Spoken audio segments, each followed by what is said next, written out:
Aujourd'hui, nous allons parler de la sortie du dernier téléphone d'Apple ce mercredi 19 février 2025. Parlons de l'iPhone SE, enfin plutôt de l'iPhone 16e.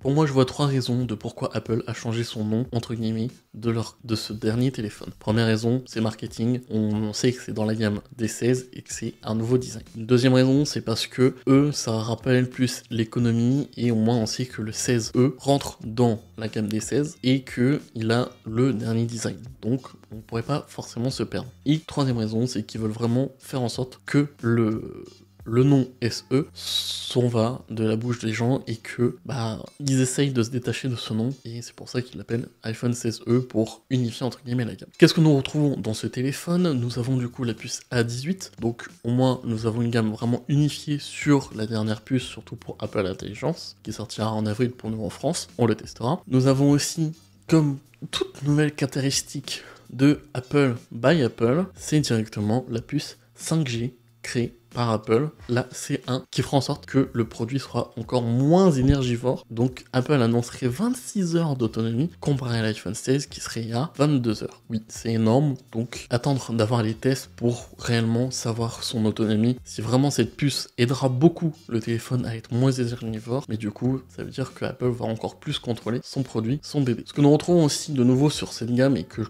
pensais pas forcément qu'ils allaient mettre sur ce téléphone, c'est le bouton Action. Pour moi, c'est une très bonne chose qu'ils le mettent, ça permet d'homogénéiser entre guillemets la gamme des iPhones et surtout habituer les consommateurs à avoir ce bouton là qui peut être soit programmable et je l'espère avec des mises à jour beaucoup plus tard ou récent avec iOS 19, de pouvoir vraiment encore plus personnaliser ce bouton et de faire par exemple un double tap, ça allume la lampe torche, un triple tap, ça allume la caméra, et ainsi de suite, vous m'avez compris. Vraiment, ce bouton peut être encore plus programmable s'il le débloque logiciellement. Sur ce produit, on peut dire au revoir au Touch ID, bonjour Face ID, qui est le nouveau moyen de déverrouiller son téléphone, et ça fait du bien d'avoir un tout nouveau modèle, un tout nouveau design pour une petite gamme entre guillemets économique. Sur ce téléphone, on peut dire bonjour au 6,1 pouces comme l'iPhone 15, l'iPhone 16, au revoir les versions mini que peut-être des gens aimaient bien et c'est pour ça qu'ils prenaient l'iPhone SE. Malheureusement, Apple veulent vraiment plus en entendre parler parce que le mini était un flop, le SE je crois a été aussi un flop au niveau commercial, donc ils veulent vraiment essayer d'enlever cette gamme là. Pour moi le mini était intéressant pour ceux qui aimaient bien avoir une petite taille dans leur poche, mais bon, Apple on a décidé autrement. On peut voir aussi sur son nouveau téléphone, c'est que on garde l'encoche. Pour moi c'est une bonne chose parce que si Dynamic Island coûte aussi cher en termes de production, je comprends qu'ils la laissent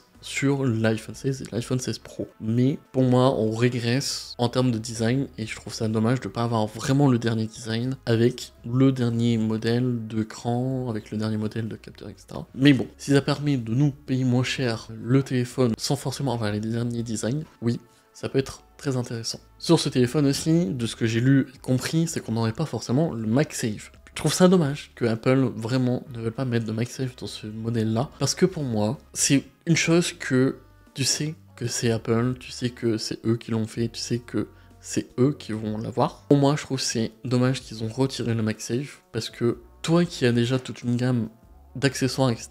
Même quand tu voudras évoluer, que t'es pas forcément dans l'écosystème Apple de base, pour évoluer ça va être compliqué, et je trouve ça vraiment dommage. Sachant qu'ils veulent être éco-friendly, entre guillemets, et je trouve ça dommage de faire en sorte que si tu veux MagSafe, t'es obligé de passer au modèle le plus entrée de gamme, haut de gamme, et je trouve ça dommage de pas permettre aux gens de tester la gamme des MagSafe et de rentrer dans leur écosystème. Voilà. Mais on a de l'USB-C, au moins ça permet aux gens qui sont pas forcément féru de la tech de pouvoir quand même recharger leur téléphone, mais en tout cas je sais que c'est pas un téléphone qui m'intéresserait, même peut-être à acheter pour des amis ou de la famille qui voudraient tester ce téléphone. Pour ce modèle là, on a un seul capteur de 48 millions de pixels qui peut faire office de x1 et office de x2. Je trouve ça plutôt intéressant. D'après les photos prises par Apple, on sait très bien qu'il faut faire très attention, il faudra vraiment attendre les tests, mais ce sera déjà beaucoup mieux que juste les anciens capteurs des anciens iPhone SE, et ça fera largement l'affaire pour ceux qui veulent juste filmer, prendre en photo, ou immortaliser les moments qui ne sont pas vraiment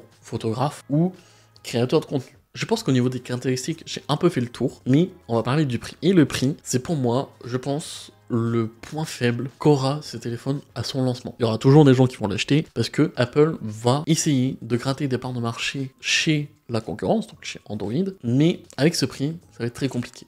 Le prix de base pour 128 Go est à 700 120 €. Je trouve ça un peu exagéré de la part d'Apple, mais on peut le comprendre avec les caractéristiques et l'entrée de gamme entre guillemets de chez Apple. Pour moi, j'aurais plus vu ce modèle à 620 €.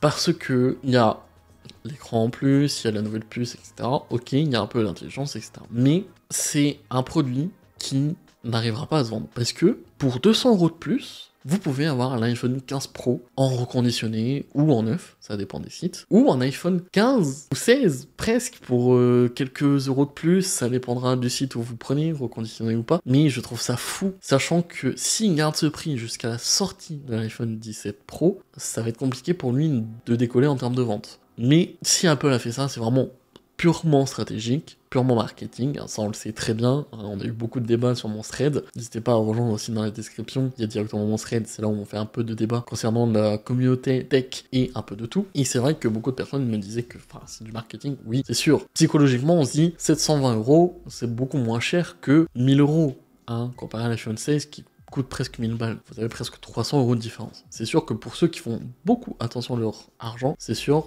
question marketing, là ils sont bons. Mais pour tout ce qui est fan de tech, etc., du grand public, je pense que ces téléphones ne se vendra pas très bien, en tout cas pour mon avis. Ça va un peu se casser la gueule. Mais hâte de voir les tests, hâte de voir les premières recommandations de gens, s'il y a des gens qui le recommandent. Mais moi je vois surtout deux types de personnes. Moi je vois deux types de personnes qui pourraient acheter ce produit et même recommander. Ce seraient des gens qui n'en ont rien à foutre, que ce soit Apple, que ce soit un téléphone haut de gamme, que ce soit un téléphone avec le dernier cri du dernier machin. Non, ce seraient des gens qui s'en foutent un peu de la tech et qui veulent juste un téléphone avec un bon OS, avec de bons logiciels et qui est très stable sur l'avenir. Pour moi, ça c'est le premier type de consommateur et pareil pour ceux de chez Android.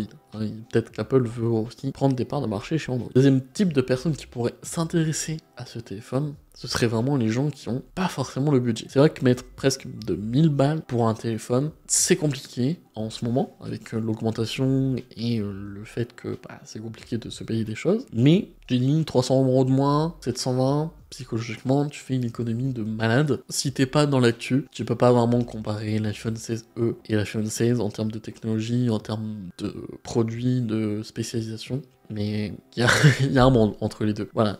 Et on perd des choses sur l'iPhone 16e, mais sur l'iPhone 16, c'est pas vraiment le meilleur du meilleur. Donc voilà. Moi je vois ces deux profils, celui qui en a vraiment rien à foutre, qui veut juste acheter un nouveau téléphone sans forcément connaître la marque, sans forcément avoir le dernier cri, et ceux qui ne peuvent pas vraiment se l'acheter. Et mon avis, c'est vraiment que trop cher. Pour l'instant, c'est trop cher. Faut vraiment attendre un petit moment avant qu'il ça baisse en termes de prix, mais voilà, si vous êtes sur, vraiment, si vous êtes sur entre l'iPhone 15 et 16, voire même 14, ça ne sert à rien de le prendre, sauf si vraiment vous avez besoin de changer un téléphone, sauf si vraiment vous savez que vos parents ont besoin d'un téléphone comme ceci, là, pourquoi pas, mais attendez vraiment que l'iPhone 17 sorte, que on ait les Black Friday, qu'on ait tout ça qui sortent, vous aurez peut-être pour 100 €, voire 200 € de moins, et là, ce serait vraiment très très abordable, mais vraiment, attendez, parce que là, cet iPhone, entre guillemets, ne vaut vraiment pas le coup, vous avez juste à mettre 200 € de plus, vous avez le 15 Pro, le 16, voire un 14 Pro, ou que sais-je,